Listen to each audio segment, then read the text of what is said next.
வணக்கம் நண்பர்களே, நான் டாக்டர் TK Tkhealthtips மூலமாக உங்களை சந்திப்பதில் மிக்க மகிழ்ச்சி.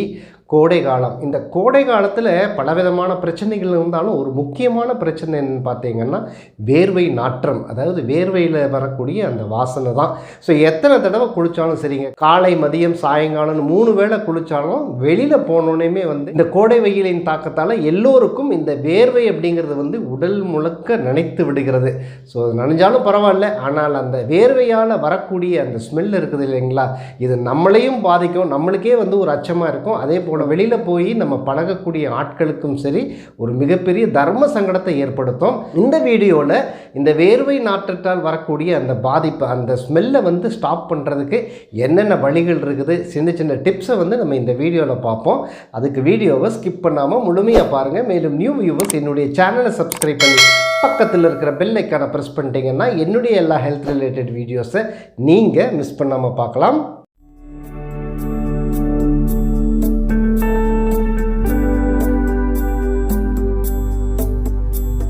முதல்ல இந்த தலை, அதாவது இந்த கூந்தலில் ஏற்படக்கூடிய அந்த வியர்வை நாற்றத்தை போக்குறதுக்கு என்ன பண்ணணும்னு பார்த்தீங்கன்னா, சம அளவில் தேங்காய் எண்ணெய் எடுத்துங்க. சம அளவில் தேங்காய் எண்ணெய், ஆலிவ் ஆயில் மற்றும் அவக்காடோ ஆயில், இந்த 3ஐயும் எடுத்து நல்லா மிக்ஸ் பண்ணிக்கங்க. மிக்ஸ் பண்ணி தலைக்கு நல்லா தேய்ச்சிட்டு கூந்தலில் நல்லா ஒரு மசாஜ் பண்ணிவிட்டு ஒரு அரை மணி நேரம் கழித்து நீங்கள் குளிச்சிங்கன்னா இந்த கூந்தலிருந்து வரக்கூடிய அந்த வேர்வை நாற்றத்துலேருந்து ரொம்ப சுலபமாக தப்பிக்கலாம். வேர்வை வாசனைக்கு மட்டும் இல்லை, கூந்தலுக்கும் முடிக்கும் இது ஒரு மிகப்பெரிய ஸ்ட்ரென்த்தை கொடுக்கக்கூடியது. நல்ல ஸ்கால்பில் நீங்கள் தேய்ச்சி மசாஜ் பண்ணும் பொழுது முடியின் வேர்க்காலுகளுக்கு மிகப்பெரிய ஒரு சக்தியை கொடுக்கக்கூடியதாகும். உங்கள் முடியும் நல்லா வளரும். அதே மாதிரி இந்த வேர்வையால் வரக்கூடிய அந்த ஸ்மெல்ல இருந்தும் ஈஸியாக தப்பிச்சுக்கலாம். அடுத்தது நம்மளுடைய புதினா இலை. இந்த புதினா இலையை எடுத்துகிட்டு நல்லா கொஞ்சமாக தண்ணி, அதாவது ஒரு 200 ml, ஒரு 2 கிளாஸ் தண்ணியில் புதினா இலையை போட்டு நல்லா கொதிக்க வச்சுருங்க. நல்லா கொதிச்சோடனே அந்த பாத்திரத்தை அப்படியே மூடி வச்சுட்டு கொஞ்சம் நல்லா சூடெல்லாம் ஆறின பிறகு குடிக்கிற தண்ணியில் இந்த புதினா இலையை காய வச்ச தண்ணியை நல்லா கலக்கிடுங்க. இந்த தண்ணியை நீங்கள் குளிச்சுட்டு வந்தீங்கன்னா உங்கள் உடலில் ஏற்படக்கூடிய அந்த வேர்வை ஸ்மெல்லிருந்து ரொம்ப சுலபமாக வெளிவரலாம். அதே மாதிரி உங்கள் உடலுக்கும் ஒரு நல்ல ஸ்மெல்லை கொடுக்கக்கூடிய இந்த புதினா இலையாகும். குளிக்கிற தண்ணியில் ஒரு நல்ல, அதாவது ஒரு ஆயிலை, நறுமணம் தரக்கூடிய அந்த ஆயிலை நீங்கள் கலந்து குளிக்கலாம்.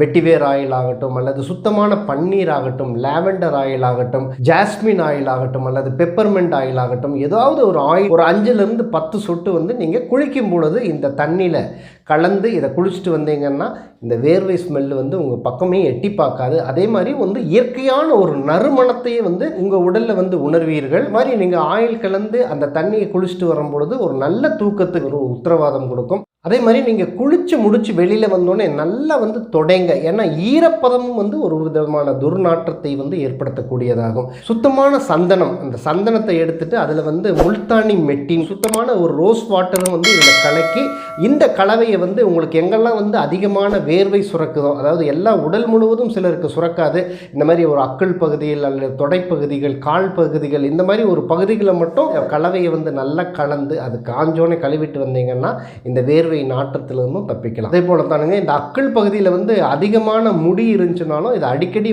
க்ளீன் பண்ணிடுங்க. அதிகமான முடிகள் இந்த மாதிரி வேர்வை அதிகமாக சுரக்கிற இடத்துல இருந்தாலும் ஒரு விதமான துர்வாடை வீசும். எலுமிச்சம்பழத்தை அந்த இடத்துல எல்லாம் நல்லா தேய்ச்சிட்டு காய்ஞ்ச பிறகு நல்லா குளிச்சுட்டு வந்தீங்கன்னாலும் இந்த மாதிரி பகுதிகளில் வேர்வை மூலமாக ஏற்படும் துர்நாற்றத்தை தடுத்து கொள்ளலாம். துளசி இலை மற்றும் வேப்பிலை, இந்த வேப்பிலைலாம் எடுத்துகிட்டு நல்லா அரைச்சிக்குங்க. இந்த அரைச்ச பேஸ்ட்டை நீங்கள் உடல் முழுவதும் சரி, அல்லது எங்கெல்லாம் உங்களுக்கு அதிகமான வேர்வை சுரக்குதோ அந்த பகுதிகளை தேய்ச்சிட்டு காய்ந்த பிறகு குளிச்சுட்டு வந்தீங்கன்னாலும் பாக்டீரியா தொற்றுலேருந்தும் தப்பித்து கொள்ளலாம். இதே போல் வேர்வையால் ஏற்படக்கூடிய அந்த துர்நாற்றத்திலிருந்தும் தப்பித்து கொள்ளலாம். ஸோ இதில் ரொம்ப முக்கியமான விஷயம் என்னென்னு பார்த்தீங்கன்னா, இந்த கோடை காலில் இந்த வேர்வை, அதாவது ரொம்ப அதிகமாக சுரக்காமல் இருப்பதற்காக நல்ல மசாலா பொருட்களை தவிர்த்து கொள்ளுங்கள். நிறைய கார உணவுகள், நிறைய மசாலா போட்டு தயாரித்த உணவுகள், அதே போல் நான் வெஜிடேரியன் ரொம்ப அளவுக்கு அதிகமாக சாப்பிட்டீங்கன்னாலும் வேர்வை அதிகமாக சுரக்கும். அதிகமான நான்வெஜ் சாப்பிட்டாலும் அல்லது இந்த மசாலா பொருட்களை சாப்பிட்டு வந்தாலும் அந்த வாடையெல்லாம் தோல் மூலமாக வெளியேறும்.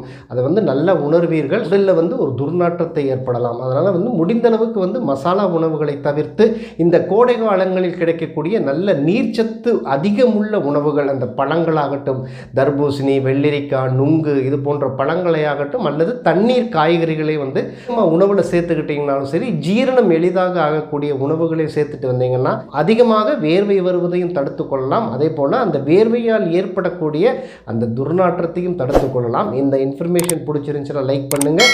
உங்களை சேர்ந்தவர்களுக்கும் இந்த வீடியோவை ஷேர் பண்ண மறந்துடாதீங்க. மீண்டும் அடுத்த ஒரு நல்ல நிகழ்ச்சியில் உங்களை சந்திக்கும் வரை உங்களிடமிருந்து விடைபெறுவது உங்கள் TK.